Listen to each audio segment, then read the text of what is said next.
I know I've got to figure out the abundance mindset thing. And my point was, maybe even as a mindset guy, is that that's not all you need to do. Are you listening? This is the Rob Scott Show. Damn. I mean, really, like, if we're not trying to change the world, what are we doing? Yeah. Okay, welcome to the Rob Scott Show. How are you? What's up, Sarah? How's it going, Rob? How you doing today? I got some heat today. I got some energy today. I'm good. It's been a weird one so far. It's like a little crazy, but I can't wait to do this with you. I'm very, very excited. Yeah, let's dig in. I'm finally getting my mojo back after like a 3-day cold, so I'm pumped. Totally. Yeah, let's do that. Like, I've had a very serious back injury for a while. Like, I was basically in bed, literally crawling around my house for a bunch of days and kind of enduring that.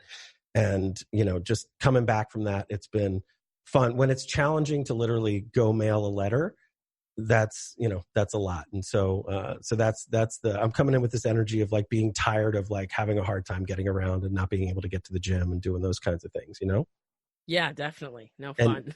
And you went on vacation, and then you had a nice little cold. Yeah, vacation was awesome. I had no problem with Nice. vacation, but I brought back a little bug. So, all right. Yeah. Well, we're going to put all that down and just make this awesome. So, what I want to talk about today is, I want to give like a little model of what really consciousness is about, or maybe like 3 areas that, if you're talking about personal development, mastery of each of these 3 areas becomes really important. And I once had a mentor, I think it was Wyatt Woodsmall, who I remember him saying that if you ever hear somebody in a sales context break something down, like there's only 3 steps, be wary, right? Because that's obviously an oversimplification. And I think that's really true, because, if we were to say, go get in shape, all you have to do is work on your diet and your fitness.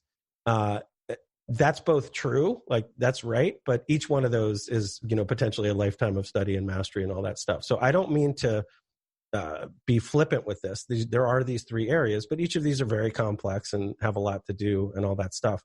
The reason I want to tell it in this way is that I think a lot of people think of me as kind of one kind of coach, or that I'm most interested in mindset and internal dialogue. And that may be true. Like, I think that's where you start for sure. But anyway, let me just give this model. We have to master kind of our internal conscious mind, right? Or we're going to be really lost to thought and distraction and sadness and all the thought and emotion that come with that, right? So there's this conscious game that we're playing. And you can think of that as a mastery of thoughts or a mastery of emotions, like inner game type stuff, right? But even if you master that, and let's say you're a master meditator, you can really move your attention around consciously, and you're really, really great at that. Even if you gain that mastery, even if you have that, there's 2 other main things that are going to come in and mess with that, right? So it is a main focus. It is super important to gain this ability to master your thinking, master your attention, master your emotional landscape.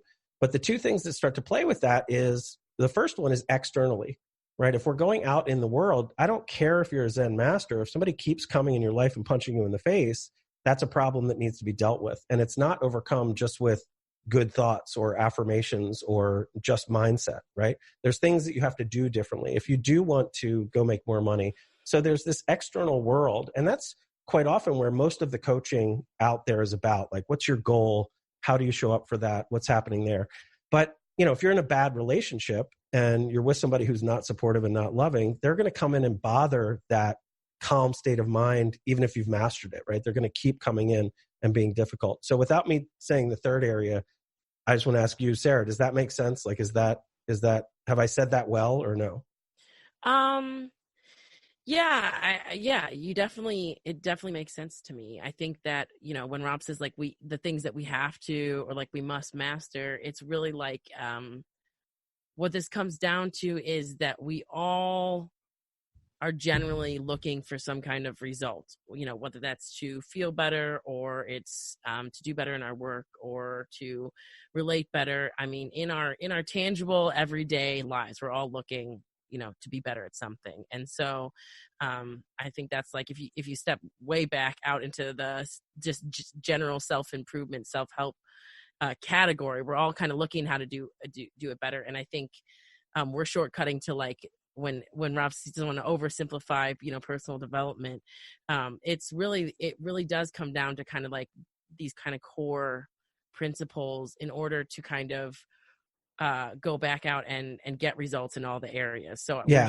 we're Well, it's like starting inner at the game. center of something. Yeah. So it's like inner game and outer game, right? It's, do you have an inner game that's really on point and great? And, if you don't, that's going to be a big issue in dealing with the world. And then even if your inner game is totally on point, you may not have the skills, or there may be dysfunction around you, right? If you've grown up in a really dysfunctional neighborhood, that's an extra challenge that you're going to have to deal with. Even if your mind is really solid, there's just stuff to do there. There's things to externally get better at and figure out, et cetera. So that's like a different domain. And it's useful to think of these as different domains. But there's a third domain, which is kind of back in the inner game space, but it's important enough that you need to separate it out. The third domain is your unconscious mind. So this is why I like to say that meditation isn't the final answer, right? That meditation's great. It's important. Whether you meditate or not, figuring out how to move your conscious attention around really matters.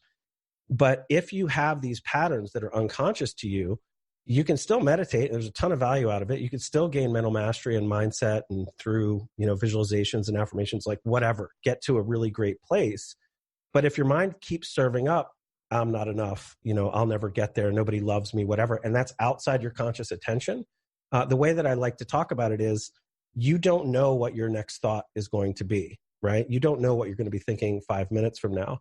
And so there's two things that affect that thought, right? One is the external world. If I come in and I place an idea in your face, that's going to change what you're thinking. And if you're alone in a room and you're not interacting with anything, your unconscious mind is serving up thoughts all the time. So a deep oversimplification is, in your conscious mind, can you master your thinking and your experience in some meaningful way so that you're optimized? Then can you master maybe the external world in some way? And if you find that your unconscious mind, through trauma or just genetics or whatever's going on, is set up to feed you up negative things, can you affect that? So I think we're often talking about that conscious mind mastery. What I wanted to talk about a little bit today was sort of that second dimension. And maybe in the next episode, we can talk more about the unconscious mind. But I want to talk about that doing today. But I wanted to just kind of place that map out there first. Yeah, I think that's good. And I think we could probably,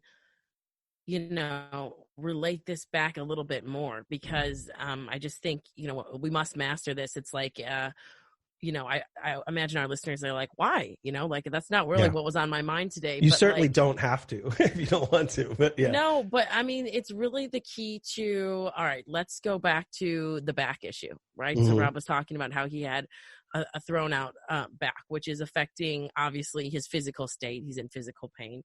But also it's a bummer because the stuff that he wants to do, he can't do. And the stuff that he is doing, he can't do as well. And it's causing everything to take a lot of time, right? So it's affecting now his like an emotional state, his physical state. He's, so how does, mastery, saying I'm a master of my conscious or unconscious mind, like what does that look like in a very real scenario that you and maybe one of our listeners or people listening can more kind of tie that together? So that I love that. So that's fantastic. So let's give me the title in this example of like supreme master of my state experience. And this is, spiritual leaders would talk about this, and this absolutely matters. I don't want to say that it doesn't matter, but and I don't really know what happened with Steve Jobs, but I think that there's at least some people who think that Steve Jobs went a little natural when he got sick and he didn't listen to doctors. And I'm taking no stance on it because I really don't know what happened there. But let's imagine that if all I was trying to do was manage my state, I could absolutely continue to deal with back pain, right? It's if I lose judgment and I go into non-duality about it, like it just is, and it's fine, and it can be really okay. And when there's nothing to do about it, that's absolutely the stance you want to take. If there's nothing that I could do about my back, I would just have to live that way, and I could still be happy. I could still be all these things. But when there is something to do about it, don't we want to go out and do the thing over time, right? Whatever that is, whether that's rehab or surgery or a chiropractor or working out differently or whatever those things are, so that we can solve these external problems. And I think this is where this becomes really useful, because most people that's mostly what they're thinking about, is like, how do I win at this stuff that's outside me? How do I go make more money? How do I get healthy? How do I fix my body? How do I do whatever?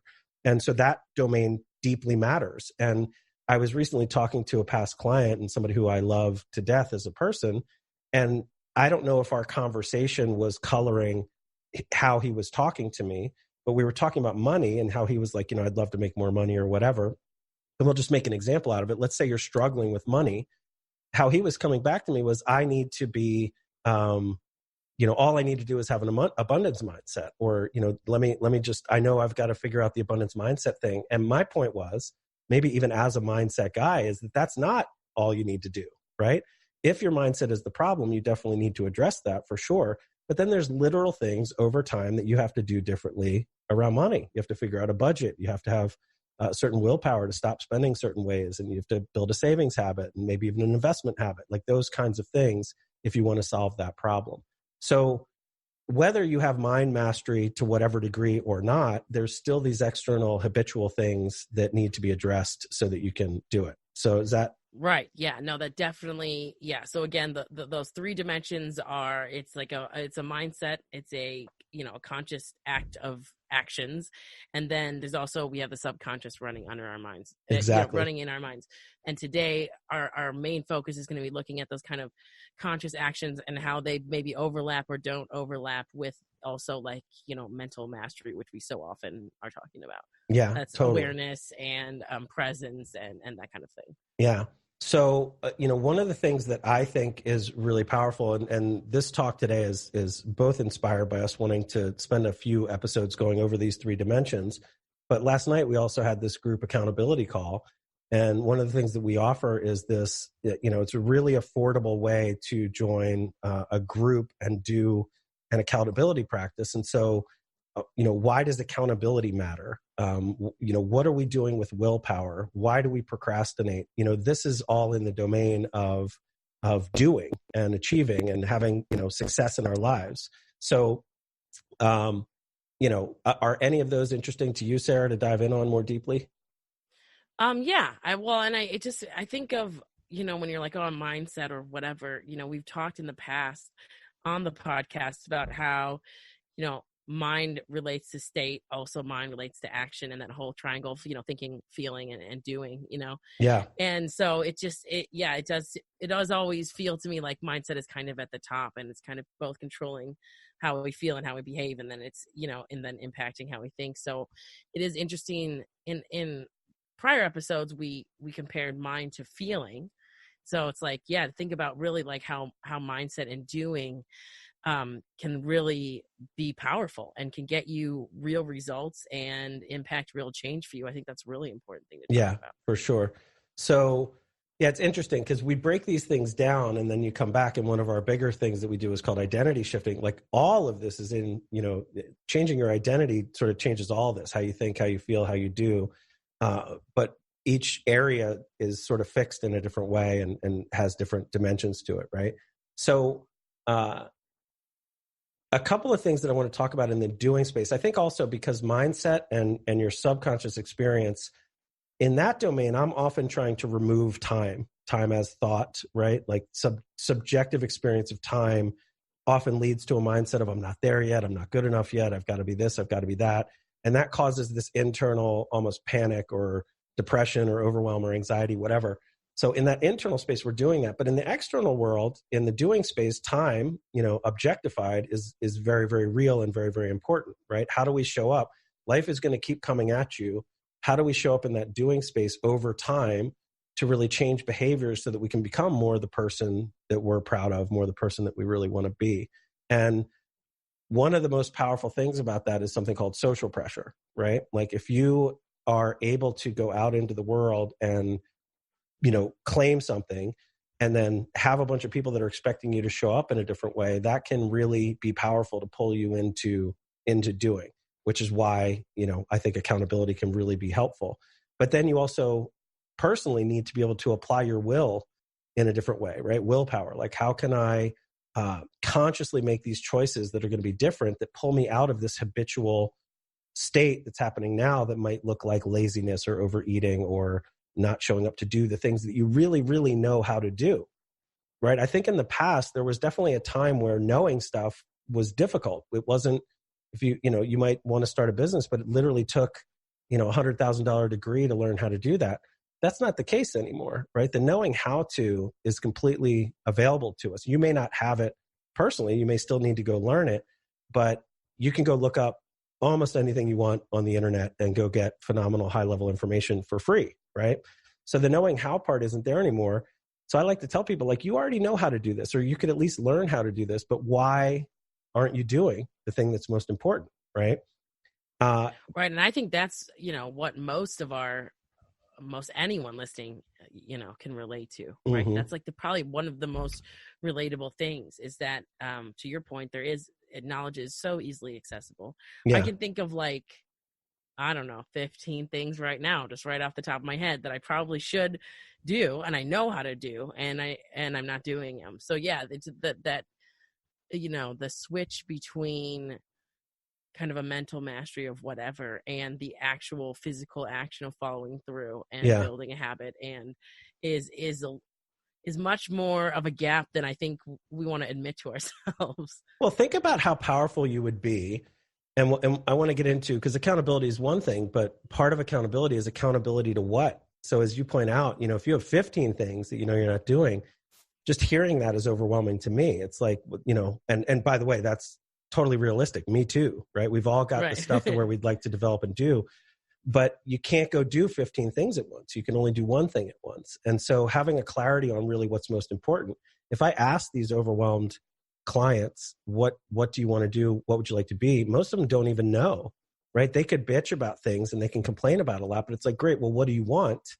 And now it becomes they either want too many things, right? Well, I want this and I want that and I want that and I want that. Or they're like, I'm not really sure. I think I'd like to be this. So what I want to kind of highlight is, if you work on the skill of bearing down one thing at a time, having the clarity to choose it, and then having the simplicity of just staying with that thing, no matter how long it takes you, and then choosing the next thing, and then choosing the next thing, that's an incredibly powerful way to be in the world, right? If you can do that, you become really somebody that you can respect and love yourself. Other people want to be around you and they start to respect and love you at a different level, and you start to get results, right? Now, are they magical immediate results? Maybe, maybe not. But over time, that's what growth and real things do. That's what leads to mastery of, the handful of things that maybe in your lifetime you're going to get to. I use the word mastery a lot. That may not even be the goal, but just good enough that you cared that you did it, right? That it mattered to you and that it was okay. You don't have to be a master at business, but maybe you started a business that paid some bills and did some stuff and kept you in something that had purpose and meaning for you and all that stuff. So anyway, coming back to being the kind of person that can pick something, bear down on it, and over time, without overwhelming themselves or being happy the entire time, by the way, because you're gaining some state mastery, but now you can show up to get the external results that you really want. Yeah. And I mean, I don't want to keep coming back to mindset, but to me, I always think of the stillness in motion idea where you're both being and doing. And to me, it's such a circular thing, right? When we talk about thoughts, behaviors, thoughts, and emotions, circular thing. So it's very much like, I always think of the action part is like the and. So it's like, you want to be able to have mastery over the things that we've talked about, awareness and focus and clarity, deciding what your values are. And then it's like and you want to go and do something about it, And so we say one is good. Just one alone will bring you out of stress, overwhelm, depression, right? Being able to have a solid mental management over your thinker, your brain. Right.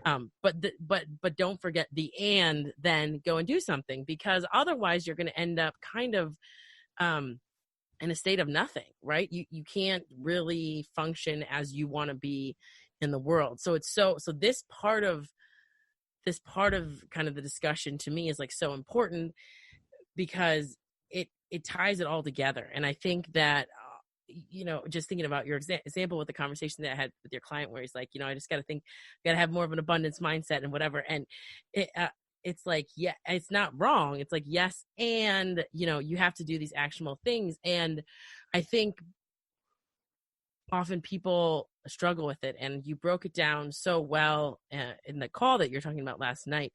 And it was really almost 2 or 3 steps, but the first one was was just simply deciding what matters, right? Yeah. Which Yeah. is to somebody who is in overwhelm and stress and anxiety, or who's depressed, or who's really angry, that is a challenge. Like step one, that's all there is to it. Decide what matters. That could take somebody a while if they don't have the mental component. So Yeah. that's where that comes in, is like use the tools that you have for your mindset, decide what matters. And then the second was what you said, is simplify your behaviors, right? Like you don't have to do well, and I would love you to share on this episode how you define goals and intentions, but you don't have to do a million of things. Pick one thing. And you said something I loved, which was you need to celebrate the little wins, because these little wins give you momentum and they have a ripple effect to get to the bigger goals. But maybe we should, so yeah, just to recap. So it's 1, decide what matters. And then 2, take some simple actions towards doing them. Like that's where you start. And maybe you can talk about goals, your definition of goals versus intentions, because I thought that was really, really good. For sure. Yeah, I love it. First off, man, you were paying attention last night. That's good stuff, Sarah. Thanks for paying attention. That's amazing. What I really love is, we'll definitely do goals and intentions in a minute. You were talking about celebrating little wins, and it's really funny because I don't think I celebrate enough in my life. I have a close friend who would be someone to tell you that I've shared many times that I don't pause to celebrate enough because I'm trying to just kind of groove all the time, right? But that it's amazing. And so I was just celebrated recently, and it felt very amazing to be celebrated for the launching of the program. This thing's actually a gift, which came from that, which is really, really nice. And I felt what it was to celebrate. What I think I said last night, and I love that you heard celebrate, was that it's really all about the little wins. Right? This idea of, I'm going to have this huge breakthrough, I'm going to do the $1 million thing. Those things happen for sure. But what you're looking for are the little shifts and the little changes that really over time sort of stack up, right? There's an increase in this. I did that, and then I did that, and then I did that. That is just amazing. And if day to day you're getting these little wins, that's absolutely amazing, right? That's what it really is about. And so simplifying it down to where your life is simple, your choices are simple, because you've taken some time to decide what matters to you, and you've taken the time to break it down into what's realistic and doable. It's incredibly powerful, because now you can dive in and just achieve. Now you're achieving quite literally every day, and it's possible to achieve these little things every day.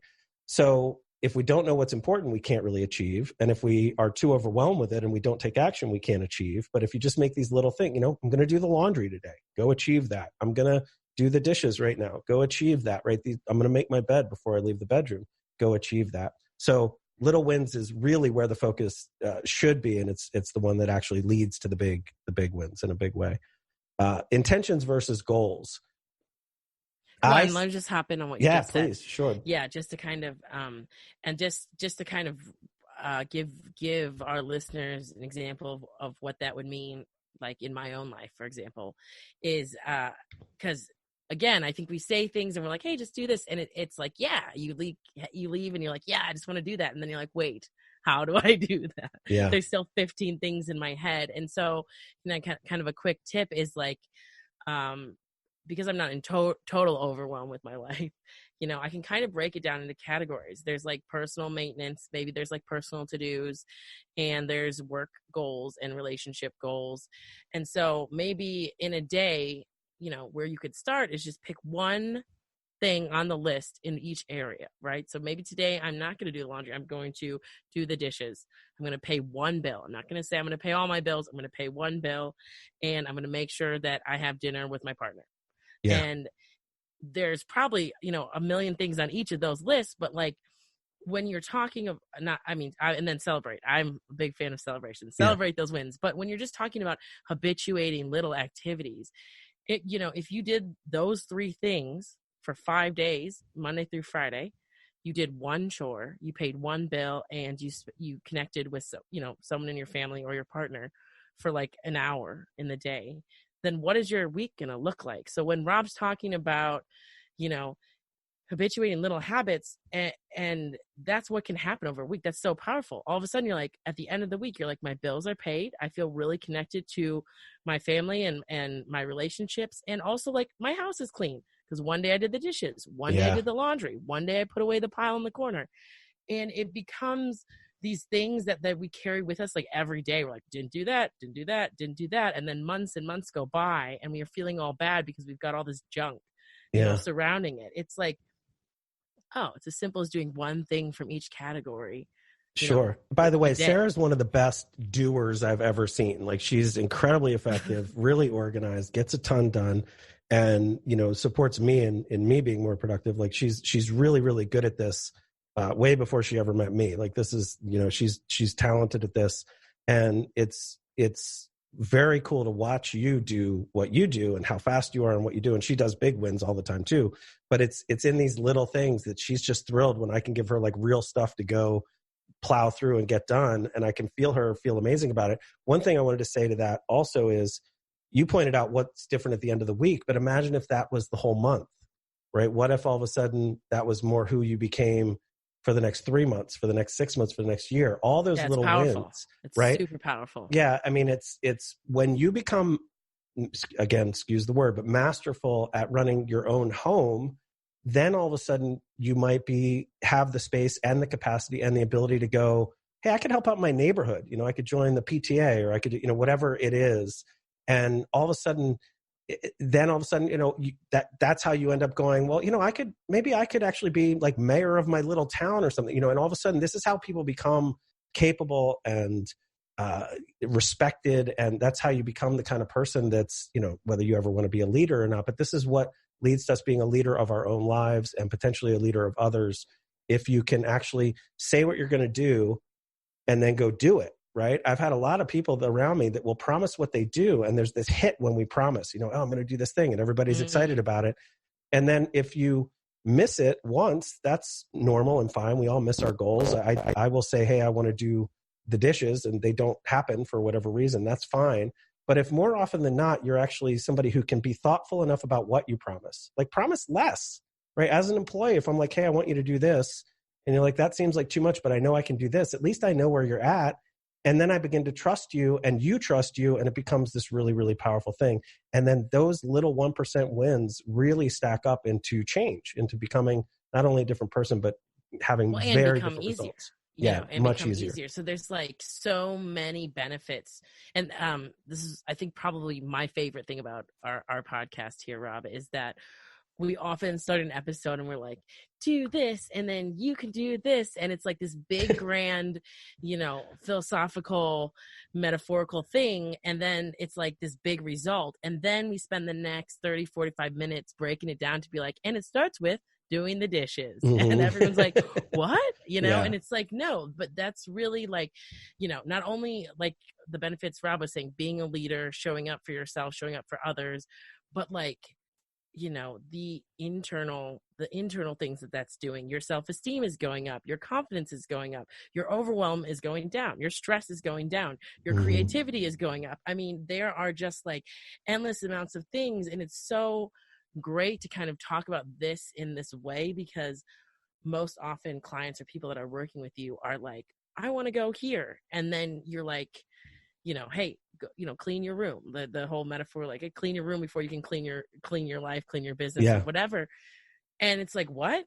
But then you like connect it and you're like, oh yeah. And all of a sudden what feels really hard and impossible and overwhelming becomes like really simple. And that is like probably one of the, that's the beauty of doing personal development, working with a coach, working with the accountability group, is you can get these shortcuts, these strategies that make these really hard things in life become really manageable. And that's why I love giving out, for free on our podcast here too. It's super important, that simplification move. And we will get to intentions versus goals in a second, because that's a really seriously important concept to understand. But it's a whole nother tree. Let me do intentions versus goals. Let's stay there for a second. Okay. If you take what you ask most people, what they want to do, what they think their goals are. Okay. And I say, what are your goals? They might say something like, I want to make $1 million this year on this product in my business. Okay. If I say, okay, what's another goal? I want to be a popular author. okay, what's another goal? I want to have 6-pack abs, etc. Okay. I would say that 2 of those and pretty much all 3 of those, they're not goals. They're not goals at all. Those are intentions. Those might be visions. Those might be, name another word that you would like to call it. Desires, dreams, Dreams, hopes, exactly. aspirations. Perfect. But they're not goals in the way that I want to talk about goals, because you don't control making $1 million with that new product, because there's other people are going to have to purchase it from you, and you don't control what they're going to do or not do. And so what a goal needs to be is something that comes back to the really, really important thing of like, what do I control here? So if I want to make $1 million in a year on a new product, that's amazing. And it's important to have that vision. It's important to connect to that vision. It's important to have that intention. It's important to use that as a metric to judge whether your goals are working or not. But the goals become something that you fully control yourself, right? So what do we control? If we want to make $1 million this year and that's our intention, the goal would be we need to do 5 launches or whatever, okay? We need to, show up this many times a day doing social media. We need to blah, blah, blah, fill it in. You start to develop the goals, but the goals need to be totally realistic. They need to be totally something that you control. And that distinction is really important, because if you have on your task list, build the $1 million product, that's not something that you can take action on. That takes me to my next thing about simplifying, which I think it fits better to talk about it this way. Okay. Putting that first. Once you have your goal, I see task lists everywhere filled up with undoable things, right? The task might be write a book, or launch product or whatever, literally on task lists. Those are not actionable. One real tip to take away from something today would be, if you're making a task list for yourself, you better do the thinking and the work to break that down into very easy, doable tasks, because even the most complex things have to happen one doable step at a time, right? And so getting it down to the simplification of like, it's not clean my house, it's do the dishes and mail the mail, right? It's these 2 steps that are a part of this bigger intention of having a perfectly beautiful home or whatever. So yeah, you absolutely want to be able to simplify down. And if we're not good at that, we end up we bounce off our task list even, right? We bounce off the things that we have to do because we don't look at them and they're not doable, because there's a different mind between the planning mind and the doing mind. So anyway.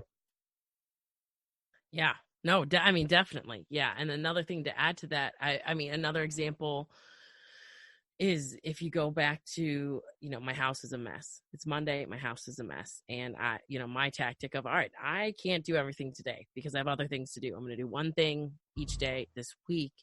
It's so much more likely to happen when you simplify it down. And then when you give, you put parameters around it. And this is like totally a side note, but the same is, I think, true. This is a great parenting tip too.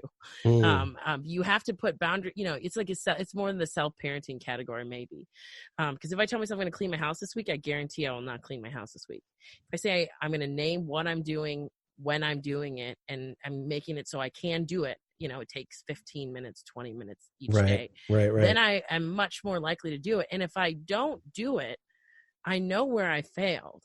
Mm-hmm. If I just don't clean my house week after week, I don't know where I don't know what's failing. It becomes a personalized thing, right? All of a sudden, right. I'm a not clean person. Yeah, right. It all gets internalized. If I'm like, wow, I got a phone call from my grandma, and then I had to go and run and do this errand, and that 20 minutes that I allotted to, do the dishes or go through that stack of stuff, is gone.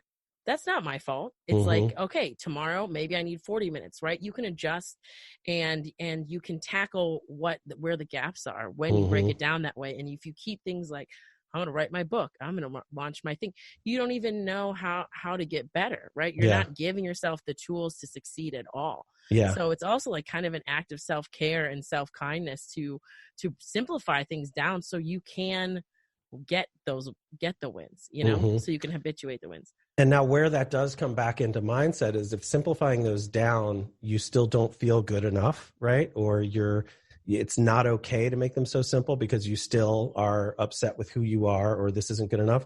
That gets down into both, conscious, mental, growth or mastery, and potentially what's going on in your unconscious mind. And so in the next episode, we will definitely get more into the unconscious mind and how that's at play here. What I'd like to do in the next couple minutes, because I know we have a hard stop, we're going to have to start wrapping up here soon. I'd like to go over kind of what we said today, because there's a lot, just to give people a little bit of a recap of what we went over, right? I started with, there's kind of 3 areas of the mind that help us say, look, if you start here, this is important. And we always start in the beginning, and we've been talking about it as just being happy, right? But happy is really, it's a different level of mental mastery, right? It's being able to manage your thinking and your emotions, right? If you imagine somebody who's just thinking all the time, they're ruminating, they're anxious, they're overwhelmed, they're depressed, that thinking and emotional reality, that connection between those two things are out of balance. We have to gain. You're not going to be very good at doing if you can't manage your mind at all. That's why we almost always start with, like, what's going on mentally for you? What's happening there? The second domain is that what's going to mess that up, even if you're great at it, is if you're in dysfunctional things, or if your life is hard, or if you don't have enough money, or if you're really out of shape and unhealthy, if you're whatever those things are, those are going to come in and disturb the happy. It's going to disturb the balance. It's going to keep coming in. And even if you have an amazing set of tools to manage that, it's incomplete to just sit there and play mental games with physical pain or not having enough money or whatever those things are. That is not as fully functional as you can be. So then we get into, how do I have mastery outside my life and what I'm doing? And what we talked about there is having real simplified clarity on what's important to you. Like, what matters? What do you value? What has to happen? Getting that down to like one thing at a time that really matters. In our group, we're doing that over a month, et cetera. Breaking that down into, okay, what's the intention here, but what are the goals that I would like to do here? And then making those very doable, simple, actionable tasks goes such a long way to start really, really deeply addressing those. And then what I also mentioned kind of on the side, the reason that we have an accountability group is that having a group to help you make some of those decisions, having a group to then hold you accountable to that, it adds this beautiful level of social pressure that can be just exactly what you need to really get more of these things done. And then that third area is back in the mental space.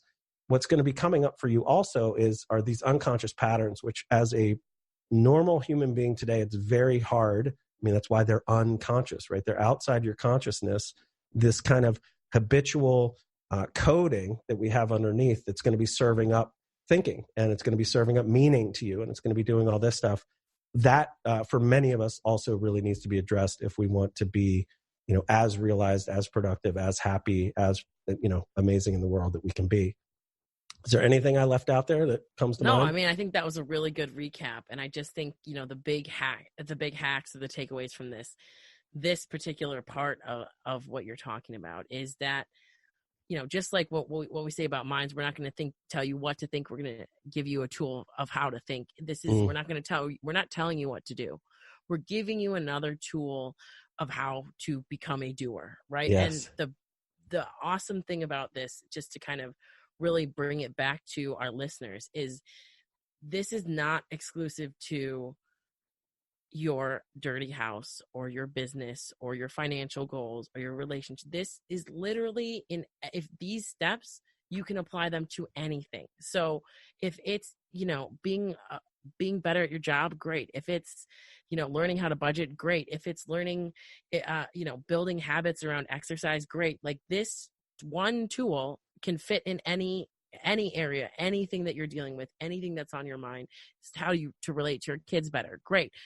Again, pick what matters, break it down into something that you can realistically do, and then create habits around it. And that, so, just the idea of starting small doesn't mean that you're not going to have a big impact. And so it's so, I think, useful for our listeners to get this tool, to be able to apply this to their doing in any type of doing. I love that. That's great. And so if you don't know what to do, right, you got to decide. Getting help with that can be amazing, but take the time to really whittle it down. And then the whole, I don't know how to do it, I'm going to just say I don't believe you, because you can figure that out. But it may be true, right? If you might need to go get help, or a teacher or a coach or something to help you know how to do certain things, for sure. But then showing up to do it, obviously the way we support people with that is this accountability group. Presently, just so that you know, we are, that is only available as kind of an upsell to Hacking Happy. And I still think that people should start with this beginning mental mastery at the start.